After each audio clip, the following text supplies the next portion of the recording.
Hello everybody and welcome to tonight's fourth edition of the MHPN and Emerging Mind webinar series on infant and child mental health. And we welcome the 452 of you who have joined in so far and the people who will join us as we go along our webinar tonight, and also to those of you who are joining us through podcast. Welcome everybody. Really excited to be able to produce tonight's webinar, which is around engaging parents of children approaching adolescence.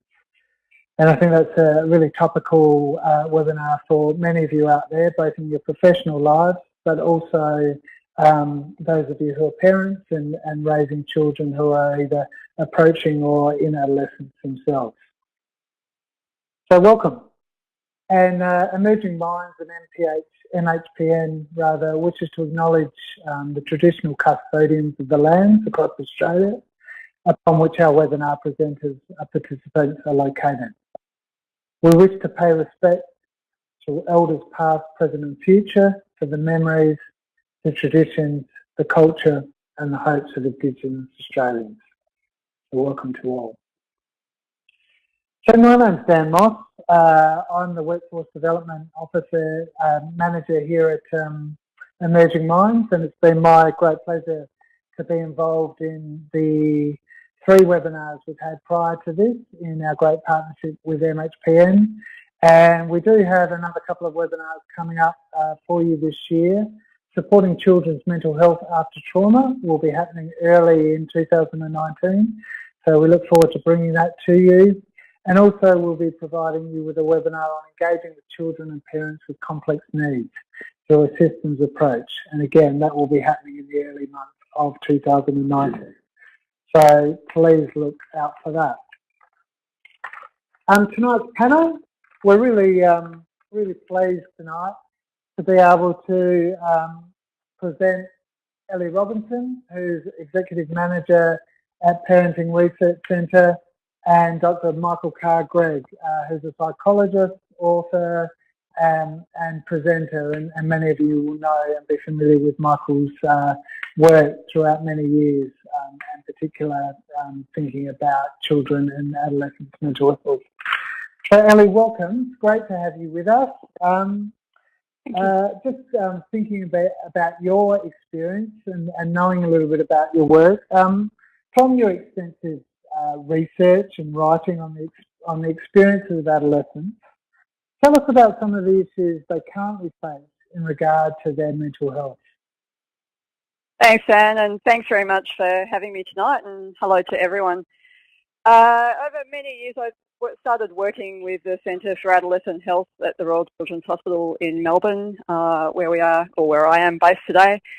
And over that time, I think I've seen particularly that things like, obviously, technology, which wasn't a factor when we were younger as much, and how much that's proliferated young people's lives. So particularly use of social media, and we'll talk about that a bit in terms of the case of Grace tonight. One of the interesting things about use of social media is that we've also seen that young people are reporting more loneliness as well. So the two don't really match up terribly well. Also, massive amounts of stress that is associated with Year 12. We know from studies at the University of New South Wales that about half of Year 12 students report anxiety levels that are of clinical concern. So certainly school and the school pressure around Year 12 plays a significant role.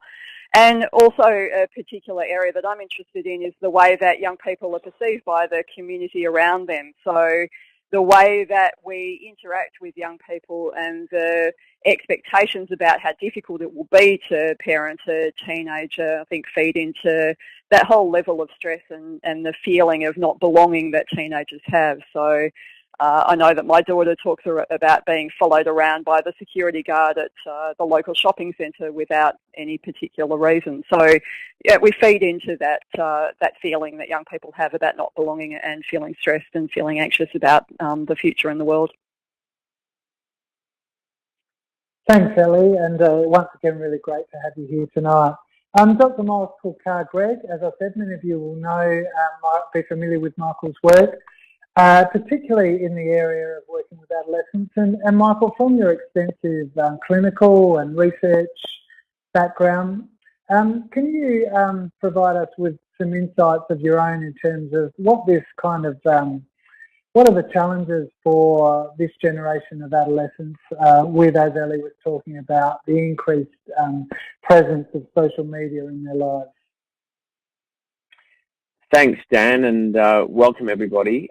Look, bottom line is that the research is showing, and my clinical experience is showing, that social media can be quite addictive. Some say it can be as addictive as tobacco and alcohol, and I think it's not unreasonable to say that about 5% of young people that I see are pretty much almost dependent on their social media. The second issue is that young people who spend more than 2 hours a day on social media statistically are much more likely to report poor mental health. And I think this endless diet of idealized images, depicting the seeming sort of perfect lives of others, I don't think that that's healthy, and I don't think social media in that respect is our friend. I also think the third issue is that as the line between screen time and bedtime continues to blur, sleep does suffer. And I have seen good data now that 20% of young people are waking up during the night simply to check their social media feeds. And I think, you don't have to be a genius to figure out that will lead to more fatigue. It's going to decrease school performance and increase irritability. The last two issues relate obviously to body image, and we know that there are studies that have shown simply by spending time on Facebook and Instagram, young people will express a much kind of heightened desire to change their appearance and to self-objectify. And finally, obviously, you've got a situation where 1 in 5 young people are cyberbullied, and that the short, medium and long-term impacts of those are simply devastating, and include depression, anxiety, suicidal ideation, self-harm, and of course, as we saw in January this year, sometimes even suicide. Yeah, thank you for that, Michael, and we look forward to speaking with you further tonight. So before we launch into Elly and Michael's presentations tonight, just a reminder about the webinar platform, and just to let you know that the chat box is there, and we really invite your questions through the chat box. After Elly and Michael's presentations, we will be taking questions from them, and we'll be asking questions from the chat box. So please, we really rely on your questions to make this webinar as worthwhile as possible. Please be respectful of other participants and panelists on the chat box, but we really look forward to your questions. If you do have any technical issues, please click the Technical Support FAQs tab for help with technical issues. There is a number to call if you need further support. Just to mention that tonight, when we do conclude our webinar, we would love for you to complete the feedback survey, which is loaded under the survey tab at the top of the screen. We've really appreciated through the 3 webinars we've provided with MHPN this year, the feedback that you've been able to provide us, and that's been able to help us to continually improve the product that we're able to deliver with you each time. So thank you for all of you for that. So learning outcomes for tonight. So, through an exploration of developmental psychology on children as they become adolescents, participants will identify practical tips and strategies for effective conversations with adolescents and parents, recognise the differences between normal adolescent behaviour and mental health conditions such as depression and anxiety, and the participants will describe current trends in adolescent drug and alcohol use, cyberbullying, risk-taking behaviour and self-harm. So, without any further ado, I now will reintroduce you to Elly Robinson, who is going to talk about adolescence from her adolescent health specialist perspective. Thanks, Elly. Great, thanks, Dan. Yeah, and talking about adolescence, as people would well know, anyone who's been in contact with teenagers, that it's this very dynamic period of growth and maturation, both in terms of physical growth, but also social, cognitive and identity development over this time. And we know that it's a terribly risky period for growth, and in fact, the second most risky period in those child and adolescent years after infancy. The way that this period of development goes can impact significantly on what happens within adulthood and outcomes in adulthood, such as academic outcomes and well-being and, of course, mental health in adulthood as well. And you can see the pathways diverge at this age. So it can either go in positive or negative directions, and it's a particularly big fork in the road when this happens. Noticeable changes start to happen in late primary school, and that's, again, going back to the way that we think about the teenage years. It's when you start to hear those negative stories of parents looking forward to these years about as much as they do their annual tax returns and things like that. So the general way that we talk about and think about parenting in those years, even though there's so much positive development going on, they're seeking opportunities to increase independence, changes in peer and family relationships, and the physical changes that are occurring through puberty. It's an incredibly impressive time of growth, but we tend to talk so negatively about it and not look forward to it. You can see how these changes are reflected in the case study that we were presented with for this talk, how the changing relationship is happening between Kelly and Grace, the daughter, that Kelly doesn't really know how to deal with Grace's behaviour and really doesn't have that developmental perspective around it, whereas Grace is pining for the old days and the way that she used to be close to her mum. And both of them have their own way of reflecting about things as they were. And then you can see Lockie as being the still perfect child. We often traditionally have talked about the adolescent years as being 4 worlds of adolescence, which are peers, individual, school and family. But of course there's now this 5th world that is so instrumental in young people's lives, which is technology. And Grace is a member of this increasingly vulnerable age group that we think of just at that really transitional age between the pre-teenage years and the teenage years. So we have Sigmund Freud to thank for thinking about it as the latent years, but we now know that there's a lot happening in those years leading up to the teenager period. So, for example, we know that puberty happens, the actual changes start to happen around 7 or 8 years. It's just that we don't necessarily see those changes quite as clearly as we do once they move into the teenage years. And alongside the changes that puberty brings, we transition young people from a quite close-knit, one teacher, small classroom sizes often in a primary school to a secondary school education setting where suddenly they are in a much bigger setting with different people. The Year 6 wobbles where friendships started to break down a little bit have been broken up, and often they've been at different schools. So a lot happening in that school transition period, and we know that school connectedness has a very strong link to anxiety and depression in the teenage years. So maintaining that connectedness across those years and transitioning also from families having involvement with school to much less involvement in the senior school years are big changes for young people. And then on top of this, we have the influx of social media, and you can hear how Kelly and Grace talk about the use of Facebook and how that's affected or how they perceive that's affected their relationships.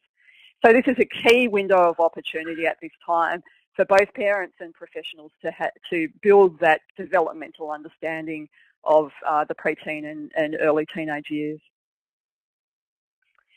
This slide I really like because it shows quite clearly how since the Industrial Revolution roughly 200 years ago, where first menarche for young women and psychosocial maturation happened at around about the same time. There wasn't this mismatch that we now see when we look at present day development that really clearly shows where the age of puberty has lowered from 100 years ago being 16 years of age now to around about 13 years of age. That's plateaued a little bit now, and a lot of those the reasons why it has reduced so much are put down to things like diet and vaccination that has helped with infections. So much lower age of puberty, but also what we've seen is that psychosocial transitions are happening so much later. So we know that marriage happens later, having first children happens later, and that young people are much more likely to be at home for longer. So in the 1970s, it would only be 1 in 5 young people aged between 18 and 35 who would still be at home. Now it's 1 in 3. So these changing relationships between young people in the home while they're in their adult years and with their parents is an area that's not discussed very much, but much more common these days. The other thing that has become apparent, very much so from research in the last decade or so, is that we know that the adolescent brain goes through this developmental period right up until the mid-20s. So the areas of the prefrontal cortex develop in the final years of that development, and they're the areas that are responsible for things like impulse control and good decision making and understanding the consequences of behaviour. So it's a really good thing for parents and professionals to understand that that part of the brain is often not fully developed in young people yet, and that we have to maintain that part for them a little bit longer. The good news is that the adolescent brain is very malleable. So in terms of learning new skills and absorbing new information, it's a really good time for that to happen. The adolescent brain is very open to these new experiences. So opening up possibilities in terms of sport, art, drama, learning a new language, all those sorts of things the adolescent brain is very primed for. The downside of that, of course, is that at this time, the brain is so much more vulnerable to chemical and hormonal damage. The family environment in these years plays a very undervalued role. So often we think of these years as meaning that young people start to hang out with peers more and they're less interested in family, and this conflict starts to happen.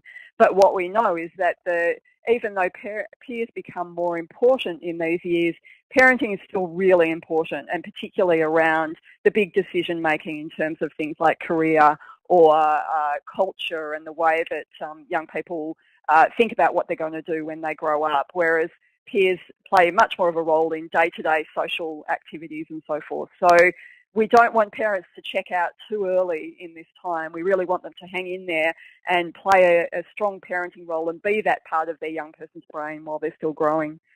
Those accepting and supportive family or relationships in adolescence are really important for healthy functioning even into adulthood. So we see within this period of development for Grace that Kelly really needs to step up and get that perspective of being a parent to Grace, and to be to understand her and where she's coming from, because she's so at risk with her behaviours at the moment. In terms of the things that she is at risk for, and what we need to ask whether we can intervene early in this year, are some of the following stats. So we know that 1 in 3 12 to 25-year-olds self-report high or very high psychological distress. That's from the Mission Australia Youth Survey that they put out every year. Bullying is most common at these years, so late primary and early high school year. We know from the longitudinal study of Australian children that 1 in 3 10 to 11-year-olds experience bullying. Often the most likely thing is name calling, and of course the girls are more involved in covert bullying, whereas boys are often involved in more physical bullying. And of course, as Michael mentioned, we now have cyberbullying, which takes it into a different realm again, very much 24/7, whereas it often used to be in and around the school time. 1 in 8 12 to 17-year-olds report a mental health problem. That's from the Young Minds Matter survey, which was with 6,000 families in 2013 and 2014. So very strong data that says that this is very common for young people to report a mental health problem. 1 in 10, 14 and 15-year-olds self-harmed in the previous 12 months, much higher in young women. Again, that's from the longitudinal data, so a good strong data set. The good news is that a study from Deakin University by John Toombrue showed that alcohol use is actually declining, and it's not being replaced by other drugs that has often been what's happened. We know that the age of first use has risen in 1999 from 14 years of age to 2015, where it was 16 years of age. So that's the good news. But of course, we still know that there are risky groups within that, and particularly with the impulse, the lack of impulse control, that young people tend to find themselves in risky behaviours, especially when their peer groups are engaging in that. So I'll hand over to Michael. Thank you. Thank you so much for that, Elly.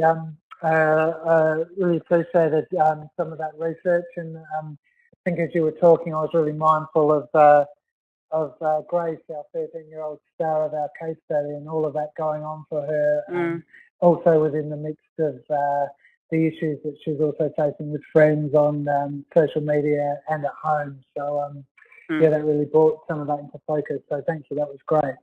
I'll now hand over to Michael to talk about that from the psychologist's perspective. Michael. Thank you, Dan. So from my point of view, one of the things that we always sort of have to look for is what helps young people thrive under those very difficult circumstances that Elly has described. There's no doubt that the journey from childhood to young adulthood in 2018 certainly seems to be fraught with more difficulty perhaps now than it has been for a while. So what are the sort of characteristics I look for as a psychologist? And essentially there are 5. The first is I really feel a great sense of relief when the young person tells me on questioning that they have someone in their life. I call them a charismatic adult, someone from whom they can draw strength, someone who makes them feel 3 things: safe, valued, and listened to. And if I've got that really gives me a great sense of security. The second is what my old friend Steve Biddulph used to call a spark.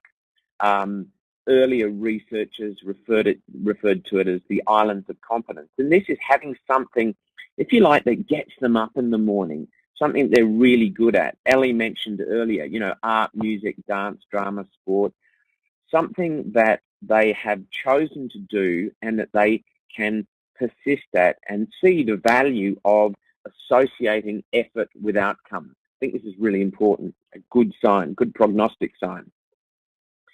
Secondly, obviously emotionally intelligent, the ability to read social situations. We're really talking here about social and emotional competencies.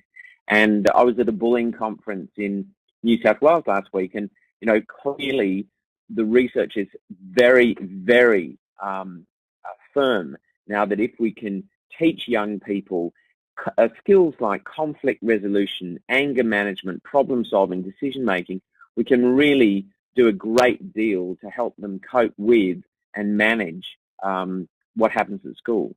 So having that, another big tick.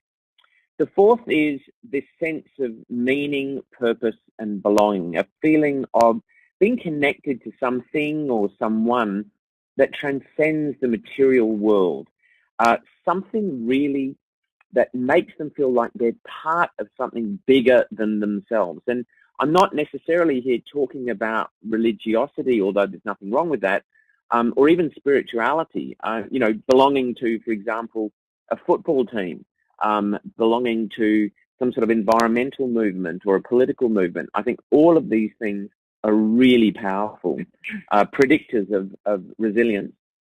And lastly, that positive self-talk, this idea that almost every single young person is tuned into almost their own radio station, Michael FM. And what Michael says to Michael every day actually does determine not just how he sees the world, but how he thinks and how he feels and also how he behaves.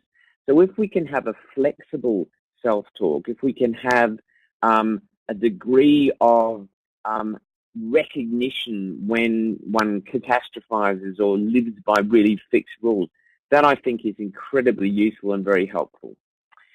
The other thing is clearly relevant in this Grace Kelly dynamic is you have to actually be able to communicate effectively with young people. And one of the most important things is literally to disconnect from your technology. It's so interesting to see all the research now that has quite young children complaining on a regular basis about how their parents are never off their phone.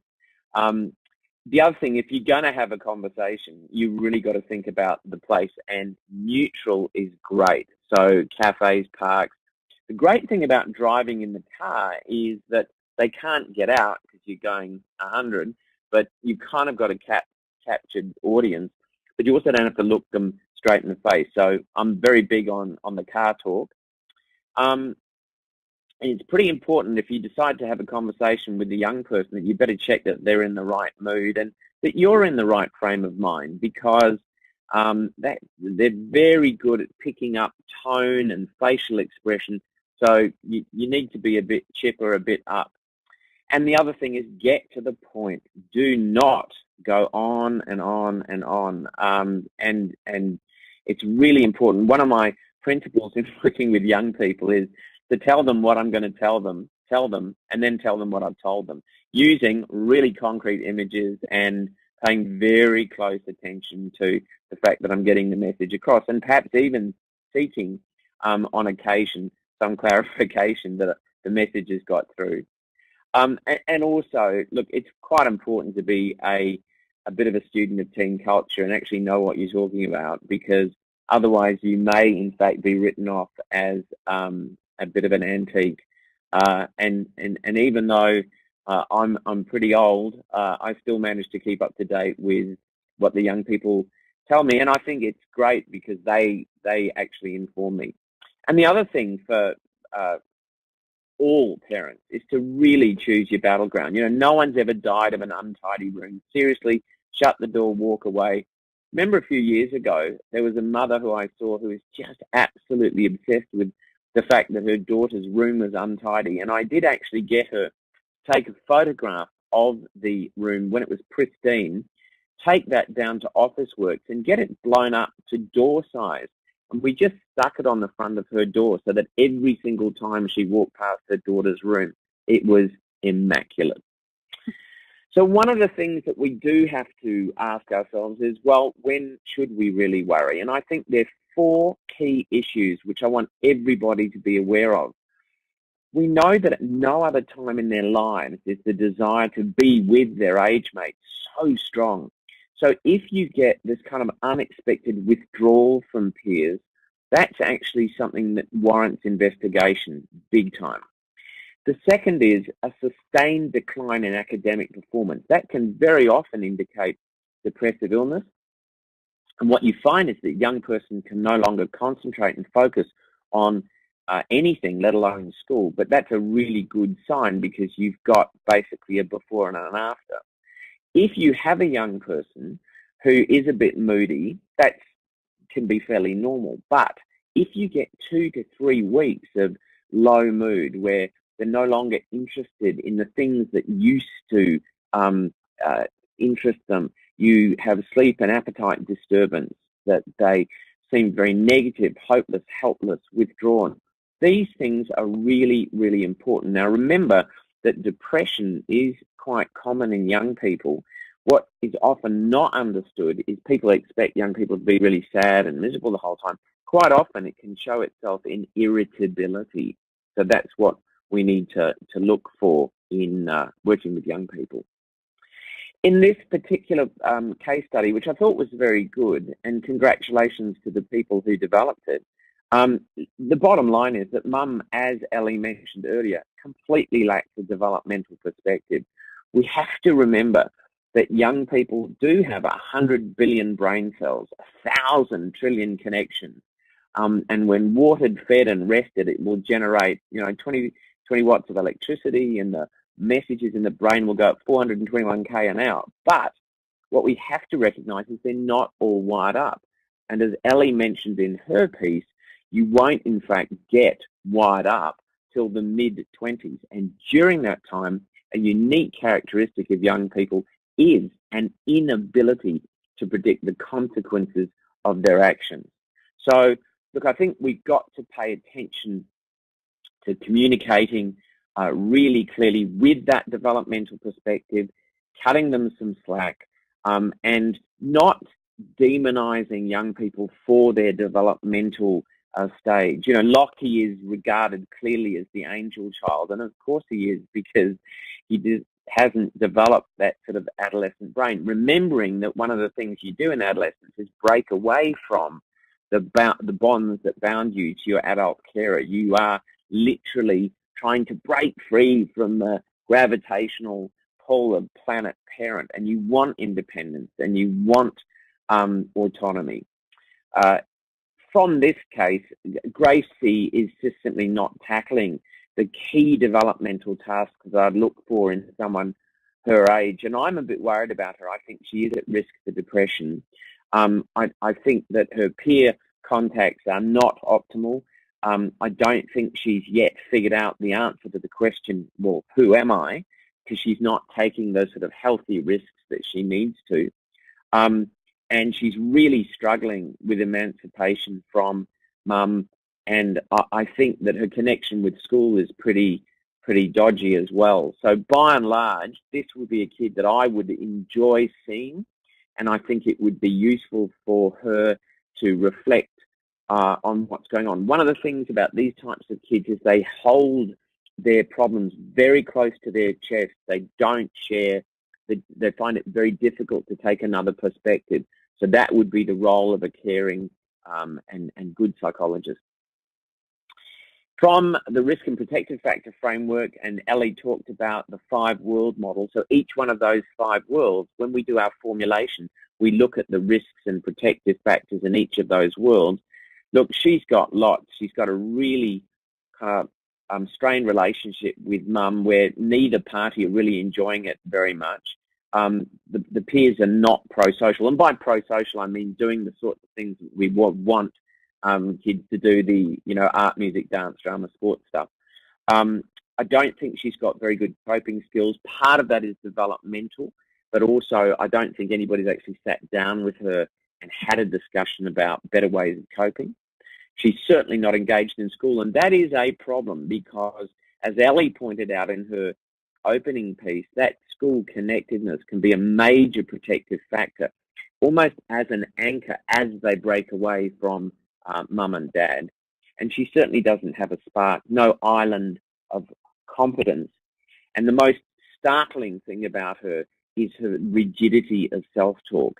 And if you have that rigidity of self-talk, you're going to have really fixed ways of going about approaching the world, and you're going to get upset when things don't go the way you want, and that's never good. So a little bit of cognitive behavioural therapy, perhaps using some of the resources that we talk about later on. There's an excellent book by Sarah Edelman called Good Thinking. There's an app called Mood Kit, and there's a whole range of excellent online programs like eCouch and Mood Gym that I just think are fantastic, which would really help augment my therapy with her.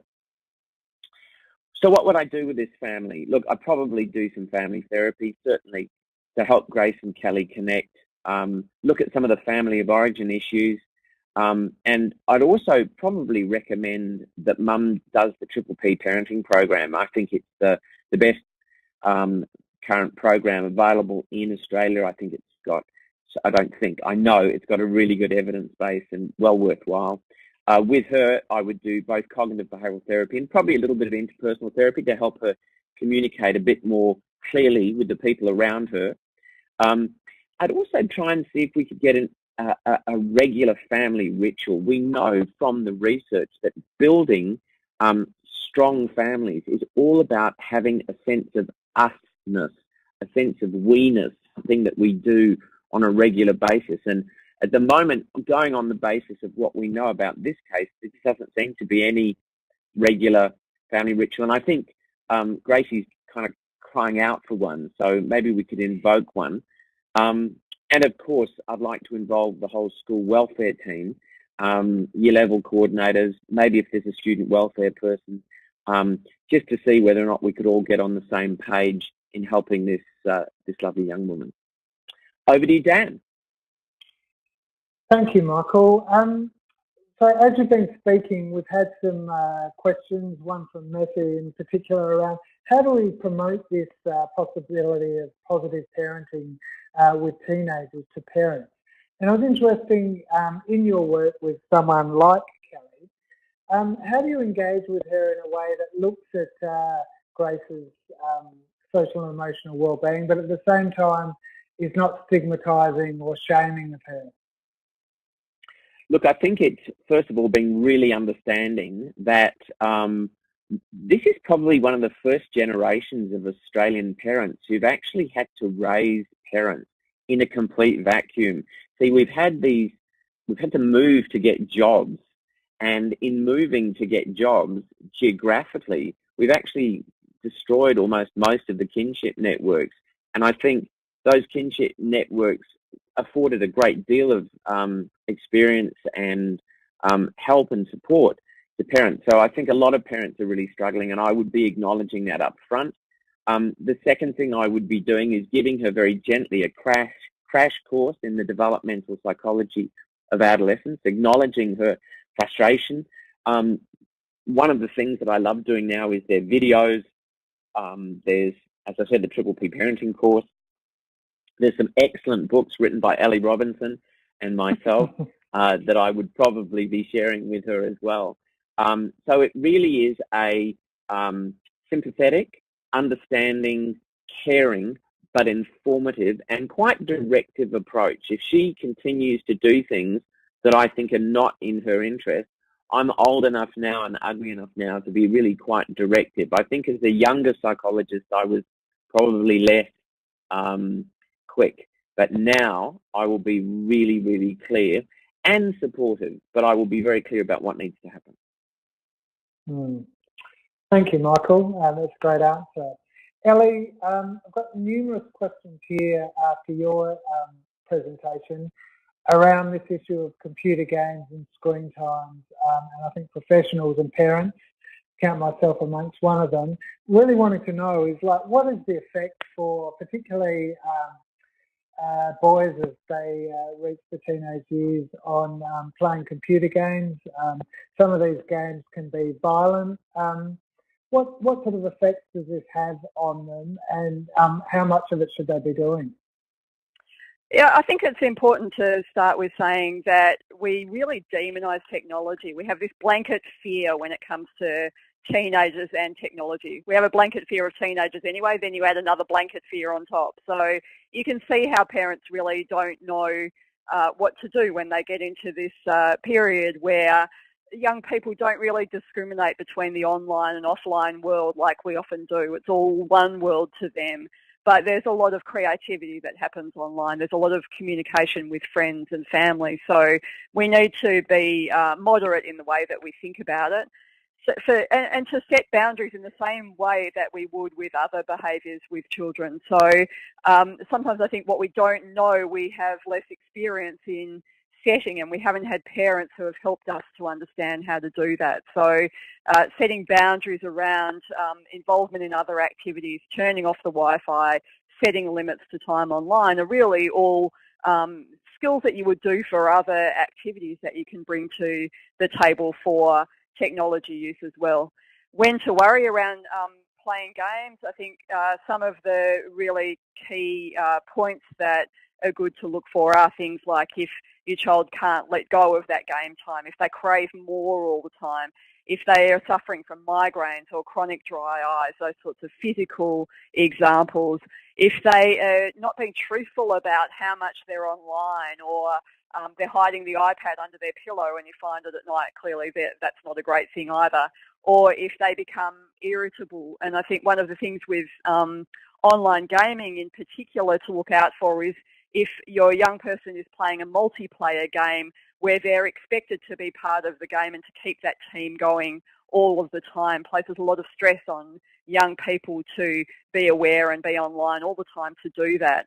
If parents have a look online, there's some really great support groups. The problem kind of has a solution in it as well, and there are groups online that talk about the ways that they have overcome some of those addictions around games like World of Warcraft is one of them, where there's a strong online support group, and I'm sure there's others as well. So yeah, take a look around online and see what's there. Thanks, Elly. That's a really great answer. Michael, a question for you. We've got quite a few questions here talking about, in particular, teenagers who are going through adverse experiences. So Elliot, for example, asked about what are teenagers who are going through sexual abuse. We've got other questions around teenagers who are going through mental health issues and withdrawal from family and others. So when you're working with a young person who's had one or multiple adversities in their lives, what is it that you're looking to do to work with them in a positive way? I always default to a sort of loss and grief model, because all of these represent little losses in the lives, sometimes very big losses in the lives of young people. And I wrote my PhD sitting on a child and adolescent cancer ward at the Prince of Wales Children's Hospital back in the olden days. And I spent literally 4 years sitting talking to a bunch of young people who were dying and or struggling to live with their cancer. And I try and look at those 4 worlds ostensibly. How is or how has what is happening to this young person impacted on themselves, their family, their peers, and of course their schooling? And so I believe that if you can look at those 4 worlds and you can identify the problems, the risk factors in those areas, and you can identify some positives, the formulation about how you work with them is really based on what you find out from your discussion with them. I've always been a great fan of the HEADS screening tool, which Headspace have on their website, which was invented originally by Goldenring and Cohen, who were 2 psychologists who wrote in a magazine, an article called a journal called Contemporary Pediatrics back in 1988, a long time ago. This has been reworked a number of times, and it basically goes through their home, their education, their activities, whether or not they're doing drugs, they're depressed, sexuality, spirituality, suicidal ideation. And I've always, obviously after, you've been doing it for 30 years, you just do it instinctively. So you're having a conversation with a young person, but in the back of your mind the whole time, you've got these 4 worlds and you're trying to populate them with kids who've suffered great loss, great hardship. You'll always find that there are areas of deficit, and they're all different for every kid. So in your formulation, you're trying to decrease the risk factors and increase the positives.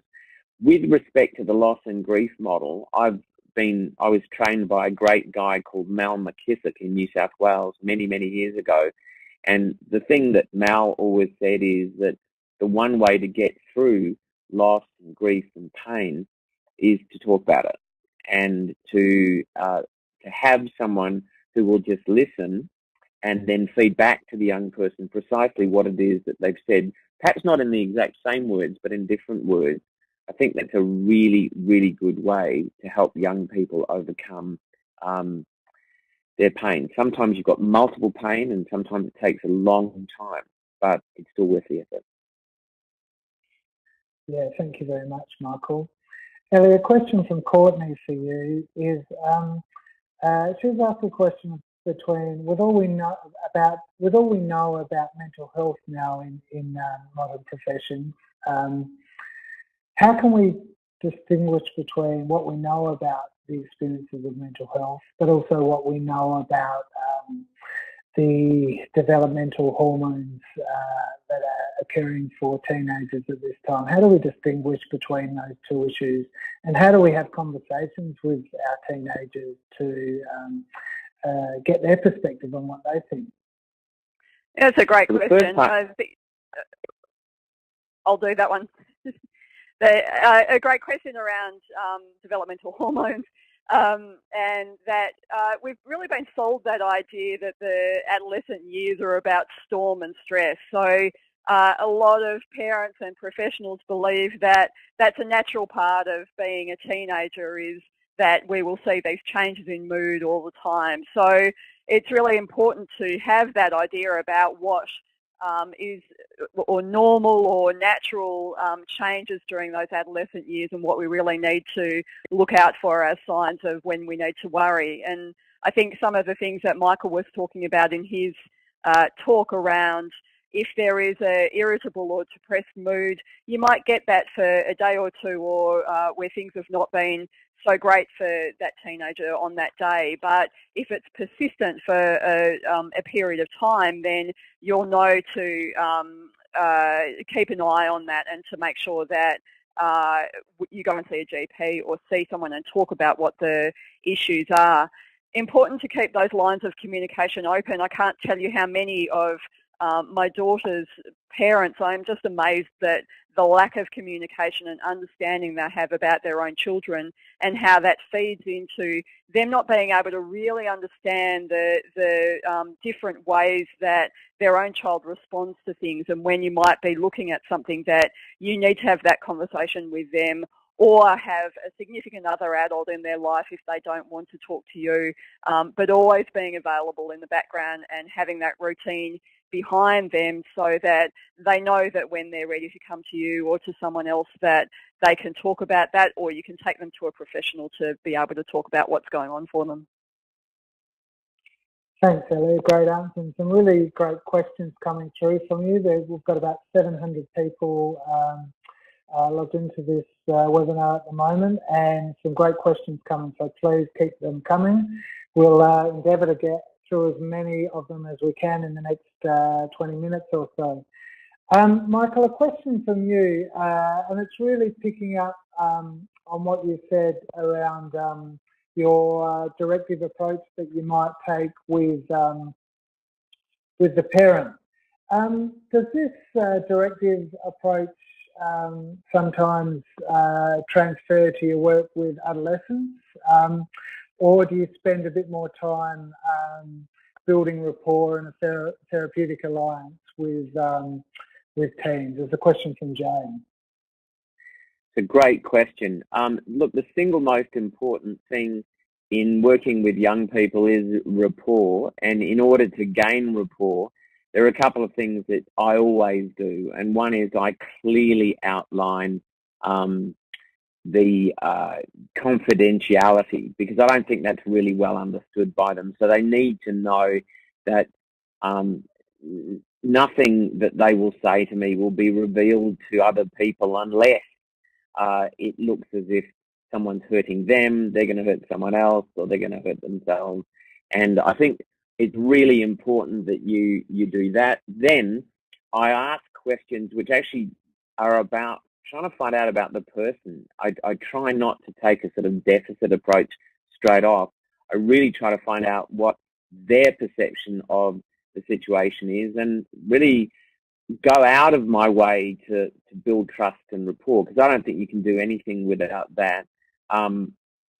Once you've done that, then you can begin to ask those questions. The beautiful thing about the HEADS model, and I hate to go back to it, but it's really beautiful, is that it starts off with, some really general, gentle questions, and I think that allows, after a while, as the trust builds, for you to move into the more personal stuff. When you're talking to people about their sexuality, when you're talking about drugs, or maybe, if you really get a sense that they're feeling pretty lousy, the sort of approach that I will take with them is say, look, I've been sitting here for a while and really respect what you've said, but I can't help wondering that with everything on your plate at the moment, I wonder whether you've actually thought from time to time about hurting yourself, or perhaps even not being here. So that's the sort of gentle approach that I've been taught over the years by some very, very good role models, notably John Court, who Elly and I worked with, and Dr. Michael Schwartz. And I think, you just pick up the right way to do it. And you know, most often the young people respond really well. They have, I think, an inbuilt bull dust detector, so that if you try and snow them, they'll pick you up. But there is certainly a time often will come where you have to be reasonably directive. But if you start there, you're going to come a cropper. You have to build trust first. Thanks, Michael. Elly, a question for you. Archon asks, how can professionals help parents who are feeling anxious about their teenagers? They're wanting to be supportive of teenagers as they go through, some tough times, but at the same time, they might need to be giving their teenagers some space. What sort of research or ideas might you be able to add to that kind of dilemma? Yeah, look, there's an amazing array of help out there to understand how to deal with the teenage years, and particularly at different stages. So I think it's important to say that, like we see in the 0 to 5-year-old age group, over 13 to 18, there's just this amazing amount of change that goes on, and your child's needs will differ throughout those ages. So trying to find that balance between giving them enough freedom to be able to test the boundaries, and they will take risks and push those boundaries because that's what they're programmed to do. They need to be able to give them that opportunity, because in the end, when they're adults, they're going to need to be able to go out in the world and deal with what they come up against. So we can't wrap them in cotton wool. We need to give teenagers the opportunity to experience things, but not so far that it goes beyond their ability to cope at whatever their age level is. And finding that balance is really quite hard. But again, encouraging parents to tap into the really good resources that are out there. There's some resources that we've put on the list that's available after tonight's webinar, places like raisingchildren.net.au, the Beyond Blue Healthy Families site, which are really great for parents to be able to go. They can chat on forums and hear about others' experience, talk to other parents about their experiences in raising teenagers, and really try and look for the good in these years. There's amazing growth that goes on, as I mentioned before. So smile at teenagers, engage with them, have conversations, ask them about their day. Sometimes you'll get the grunting good, but other times they'll open up. And it's about being available when your teenager comes to you and wants to talk to you. As Michael said before, put down the phone, and he's right in saying that we know from research that it's often children who are saying, I really want to talk to mum or dad, but they're constantly on their phone all the time and I just can't contact them at all. So opening up those spaces to be able to talk to your child when they really come to you and want to talk to you. Yeah, thank you, Elly. Really good point there too. Elly mentioned that there are some supporting resources as part of this webinar available to you as audience members. You can access these through the supporting resources tab at the bottom of the screen. So there's some wonderful resources there, both through Emerging Minds and other sources. I think Michael and Elly might have even given their books a plug in there, which might also be really worth considering. So, Michael, a question for you. And this question comes from Martek, who's asked, in terms of the social media interests for kids in Australia, in terms of the trends around that, is that kind of worrying when we look at that in comparison to other countries like throughout Europe or America, or is the experience of the typical Australian child fairly kind of common with those worldwide at the moment? Great question. It seems to be pretty much a developmental phase that almost the whole world's teenagers are going through, certainly the Western world. I'm currently conducting an inquiry on behalf of the New South Wales Department of Education on the use, for example, of mobile phones in schools. This is particularly at recess and at lunchtime and during the classroom. And I just had the privilege of meeting with 5 distinguished professors from around the world that the New South Wales Department of Education brought together. And it's universal. There is no question that this is, their screen ages. They love their screens. And I think that the implications for parents are huge. It is really important that we set screen time limits. It's really helpful to have family media plans that include a screen time for each and every child. The research seems to show that if you set limits, that will help to set children's expectations. And the research shows that when parents set these limits, there's a significant reduction in their overall screen time. Of course, successful implementation requires consistency over time. And, you've got to practice what you preach. You've got to enforce the rules. And I'm very big on using technology like, for example, Family Zone. It's a neat little, I don't know if you're familiar with this. This is a program. You can actually put the app on each of the kids' devices, and it enables you to control virtually every aspect of what particular programs they're accessing, how long they're on for, when it switches off and goes to bed. And if the kids try and remove it, it renders the phone a useless piece of plastic. There's something kind of beautiful about that. Now, that might sound harsh, but what you have to understand is that Australia is currently facing a sleep deprivation pandemic.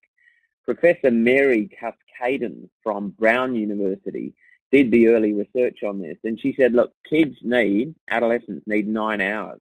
Well, I went to a school in Horsham recently that did something very clever. They put a whole lot of Fitbits on the year 9s, and the Fitbits actually track sleep. And they found that in this particular institution, the kids were averaging about 5.5 hours a night. Well, that's just not okay. That's not good for their psychological development. It's not good for their physiological development.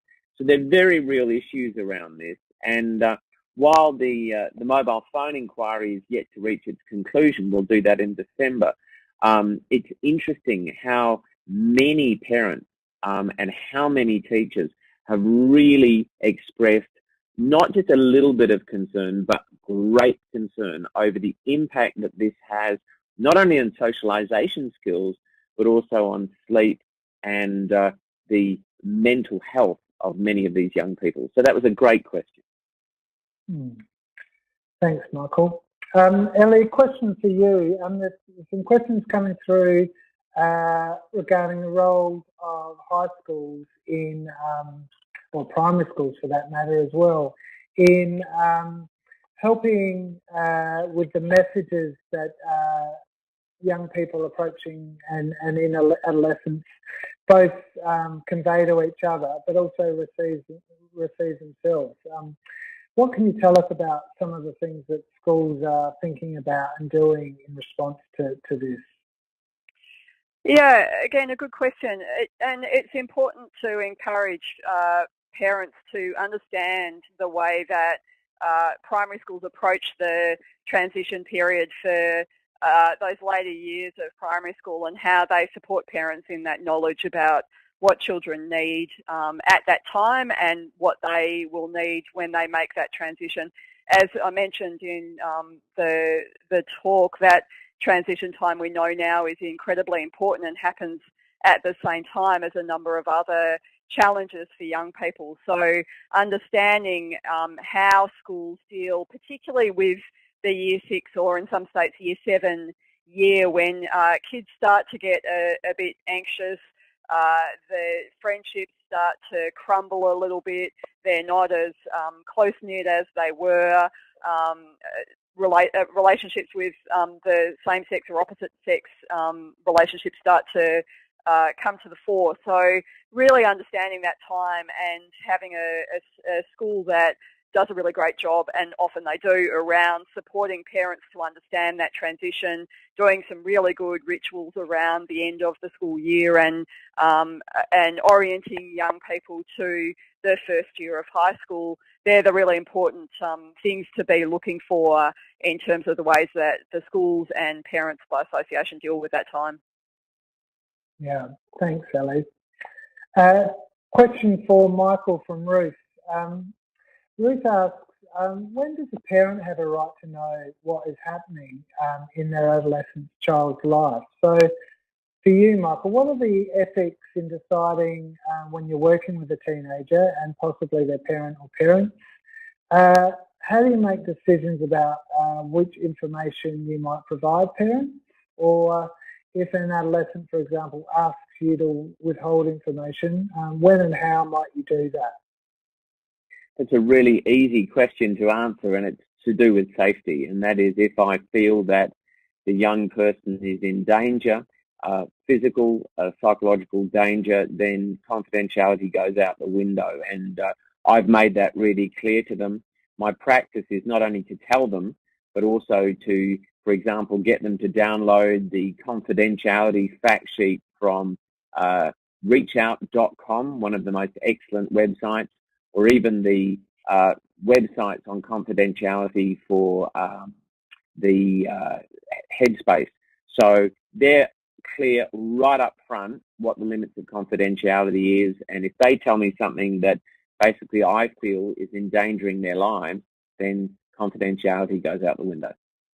Okay.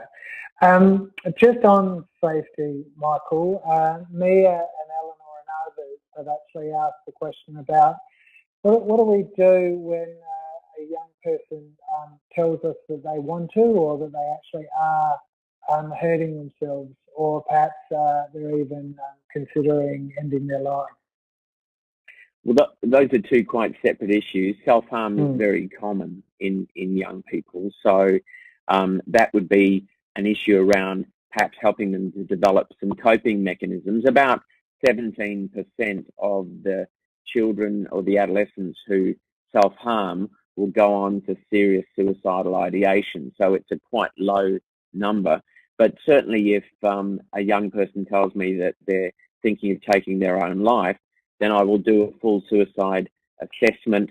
I will do a safety plan, and there's a rather excellent app which I can recommend to everybody, developed by Beyond Blue, called Beyond Now, which is a digital safety plan which all of my clients would fill in under those circumstances, and it's pretty self-explanatory. It basically lays out the parameters of how the young person can keep themselves safe, and if life becomes too difficult, what they can do about it. Thanks, Michael, and thanks, Michael and Elly, for answering those questions. There are many more questions rolling in, and we really appreciate the activity in the chat box this evening. Some really sophisticated and intelligent questions from you. So thank you very much, and well answered as well, I must say, from Elly and Michael. So before we reach the concluding stages of tonight's webinar, I'll just invite Elly and Michael just maybe to spend a minute each just summing up any kind of last minute thoughts or your impressions of tonight's webinar. So I might start with you, Elly, if that's okay. Sure, thanks Dan, and again thanks to all of you for some really great questions there, and I think it shows how much of an important time this is for people to understand that developmental perspective and help young people to launch into those teenage years in a really positive way. The interface between parents, schools, other significant adults, everything else that a young person engages with is incredibly important, and the more that we can help those areas to gain the skills and the confidence in understanding young people and helping them to develop in a really positive way is important. So I really encourage people to make an effort to engage in those conversations positively, talk about young people in a positive way, look at the resources and the different tools that are available to help to launch young people into a good space during those years, because it's incredibly important. They're our next wave of adults and parents, and so we need to be able to understand and help them to develop in a really positive way. Thanks, Elly. And Michael, some final thoughts? Thanks, Dan. I think the most important thing is to bear in mind the models that we've given you today, the key developmental tasks. If a young person is travelling okay, they will in fact be asking the question, who am I? They will in fact be emancipating from their mum and dad. They will have good peer relationships and they will have a reasonable relationship with school. That's pivotal. In terms of building resilience, got to make sure they have that charismatic adult. That's so important. Make sure they have that spark, that good self-talk. Make sure that in terms of everything that they do, they have a sense of meaning and purpose and belonging. And if you can kind of use that as your guiding light, it was the great parenting expert, Maggie Beer, who once said that young people need lighthouses. And I actually agree, a beacon of adulthood that can light the way, particularly when they're emancipating from their mum or their dad. Thank you, Michael. And maybe just one last question for you, Elly. For those of you who, for those people out there who have enjoyed listening to you and Michael tonight and perhaps might like to know more, can you just maybe let us know about the series of books that the two of you have co-authored? Yeah, sure. So Michael's a far more prolific author than I am, but we've teamed up in the past couple of years to write an update of Michael's classic Princess Bitch Face Syndrome. This one is 2.0. We've written the boy book, which I know a lot of people have been waiting for some time, which is Prince Bullhead Syndrome. And the most recent book that we've published, which was only a couple of months ago, is an update of Surviving Adolescence, again 2.0. So across those books, there's some really great skills, knowledge and strategies for people to use working with adolescents. Thank you, Elly, and thank you, Michael, again. That's been a really worthwhile and interesting webinar, so thank you both for your time. Thanks, Dan. Thanks, Michael. Okay, so as we said before, resources and further reading are available at the supporting resources tab at the bottom of your screen. And also for more information about children's mental health, please contact us and visit our website at Emerging Minds at www.emergingminds.com.au. Before you leave tonight, also just a quick reminder, please take the time to fill in the feedback survey form for us. As I said before, we really appreciate the feedback that we get from you throughout this entire MHPN and Emerging Minds webinar series, and it really does help to make sure that we're constantly evolving and making the product that we provide you better and more useful for you. So thank you everyone for participating tonight. I feel like that the number of responses and questions and comments that we got throughout the chat box was extremely useful, and we were able to ask our presenters mostly questions that came from you. So that was really enjoyable, and got some great responses from them. So thanks for joining us. As I said, please complete the feedback survey. Just also to let you know that certificates of attendance for this webinar will be issued within 4 weeks, so look out for those. Each participant that's been online tonight will be sent a link to the online resources associated with this webinar within about 2 weeks. And as I said before, please look out for the next webinar in the Emerging Minds and MHPN webinar series. That will be supporting children's mental health after trauma, and that will happen in about February of 2019. Also, please look out for the final BPD webinar on management in public mental health services, public and private healthcare sectors. That'll be held through MHPN on Monday the 26th of November. For MHPN, the next webinar will be on psychological treatments for trichotillomania, hope I pronounced that right, on Thursday the 6th of December. And please visit the MHPN website, mhpn.org.au, for more info and for registration. So this webinar was co-produced by MHPN and Emerging Minds for the Emerging Minds National Workforce Centre for Child Mental Health project. The project is led by Emerging Minds and delivered in partnership with the Australian Institute of Family Studies, the Australian National University, the Parenting Research Centre and the Royal Australian College of General Practitioners. The project is funded by the Australian Government Department of Health under the National Support for Child and Youth Mental Health Support Program. So thank you, and before I close, I'd just like to acknowledge the consumers and the carers who have lived with mental illness in the past and those who continue to live with mental illness in the present. Thank you to everyone for your participation, and we look forward to meeting with you again. Thank you.